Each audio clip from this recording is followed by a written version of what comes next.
Assalamualaikum warahmatullahi wabarakatuh. Kembali lagi di channel Enetalk. Pada kesempatan hari ini ya, alhamdulillah saya akan coba untuk membahas konsep virtual machine. Jadi di sini saya baru buat 3 slide ya, baru buat tadi. Yang pertama di sini adalah konsep virtual machine, yang kedua di sini saya coba untuk menjelaskan perbedaan antara bare metal arsitektur atau type 1 dan juga hosted arsitektur atau type 2. Dan slide yang ketiga, kenapa di sini harus menggunakan virtual machine ya untuk berjalan di production. Oke, yang pertama di sini slide pertama yaitu saya akan bahas tentang konsep virtual machine. Jadi virtual machine atau disingkat VM atau virtual computer itu adalah teknologi untuk optimasi kapasitas server. Nah, agar mudah dipahami ya, teman-teman bisa bayangkan saja pada sebuah laptop atau komputer itu kan ada sistem operasi ya, sistem operasi Windows lah gitu kan. Nah, dengan menggunakan VM kita bisa membuat VM di dalamnya dan juga kita bisa menginstal OS seperti Linux, Ubuntu misalnya. Atau analogi lain misalkan laptop itu kan ada drive C, ada drive D ya. Nah, drive C dan drive D itu kan ada di dalam Windows. Nah, begitu juga VM. Di laptop saya bisa install OS lain. Seperti tadi yang saya jelaskan, yaitu Linux, Ubuntu misalnya. Nah, VM ini sampai berapa kapasitas tergantung dari si server fisiknya. Kita bisa install misal 100 VM, itu pun bisa kita lakukan. Nah, asal kapasitas si server fisik ini bisa memadai, seperti itu. Kemudian yang kedua, VM dapat running dalam satu server fisik.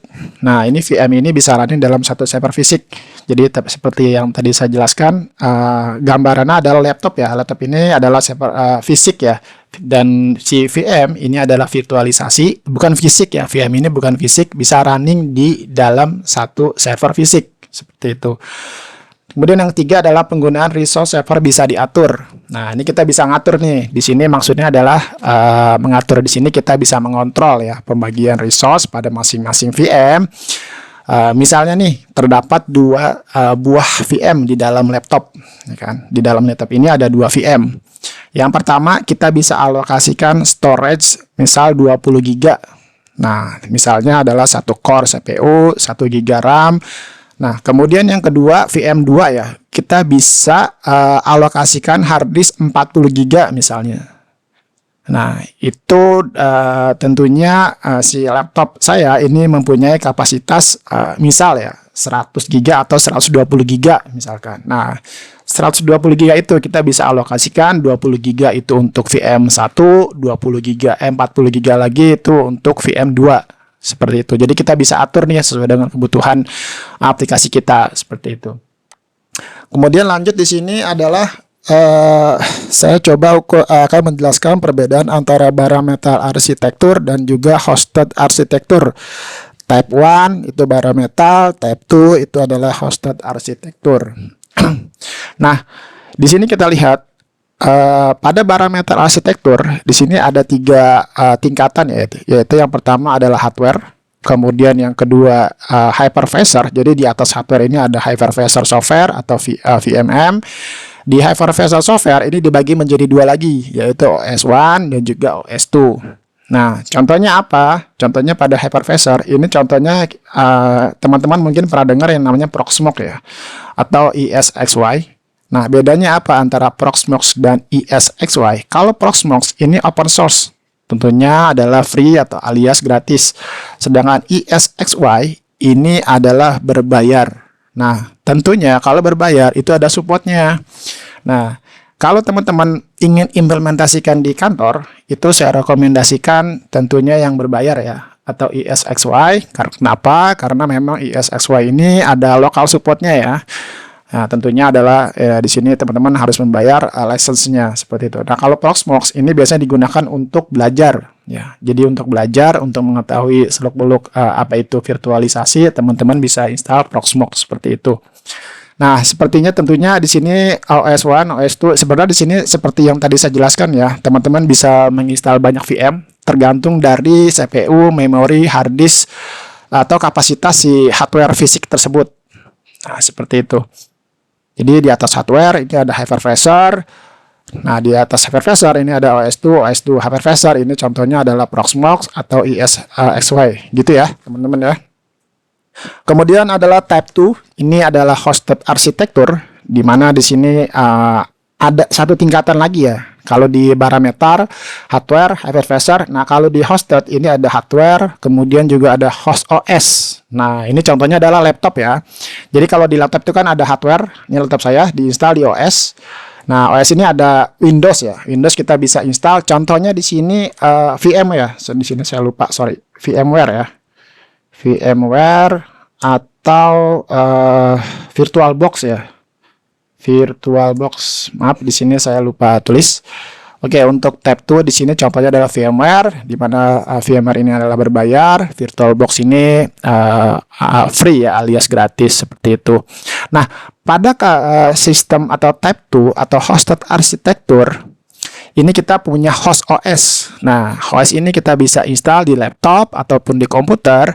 Dalam hal ini adalah kita bisa menggunakan Windows. Nah, Windows ini adalah host OS. Jadi Windows ini adalah host OS-nya. Nah, nantinya di atas host OS ini kita bisa install namanya hypervisor. Oke, kita bisa install namanya hypervisor. Untuk tipe host arsitektur ini itu kita sering gunakan ya. Ini kan tadi seperti yang saya jelaskan, ada VMware dan juga ada VirtualBox atau VMware Workstation ya. Seperti itu.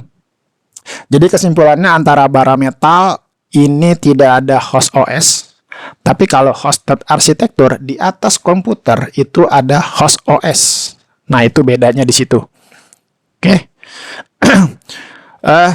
Biasanya itu pada bare metal ya. Bare metal itu digunakan di dalam server untuk data center ya. Jadi server-server yang ada di data center itu umumnya tidak punya host OS. Oke. Jadi langsung nih hypervisor di Proxmox atau ESXi seperti itu. Adapun pada hosted arsitektur ini biasanya digunakan pada laptop atau komputer pribadi itu. Nah, tujuannya apa? Tujuannya adalah biasanya tuh untuk hosted arsitektur ini untuk belajar ya, atau untuk testing atau untuk staging juga bisa ya. Tergantung dari kapasitas si hardware atau si laptop atau si komputer kita. Gitu. Jadi kenapa sih di bare metal ini diimplementasi di data center gitu kan? Nah, karena memang nggak mungkin kita instalasi host OS itu di data center. Pastinya adalah hardware langsung directly ke hypervisor software VMM gitu. Nah, kalau di host arsitektur hardware OS itu kan kita bisa install banyak aplikasi ya, seperti misalkan browser, terus Word atau Excel ataupun PowerPoint. Nah, kalau komputer pribadi kita bisa menggunakan hosted arsitektur ini. Oke, itu adalah perbedaannya ya, teman-teman. Selanjutnya di sini kenapa kita harus menggunakan VM atau virtual machine? Yang pertama di sini adalah reduce cost.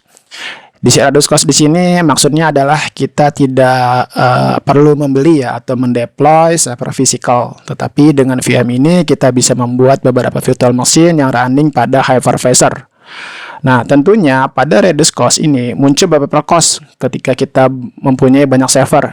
Nah, semakin besar cluster kita membutuhkan beberapa resource seperti sumber daya manusia, kita juga bisa mengurangi beberapa biaya. Nah, itu kita bisa menekan biaya intinya lah dengan menggunakan virtualisasi.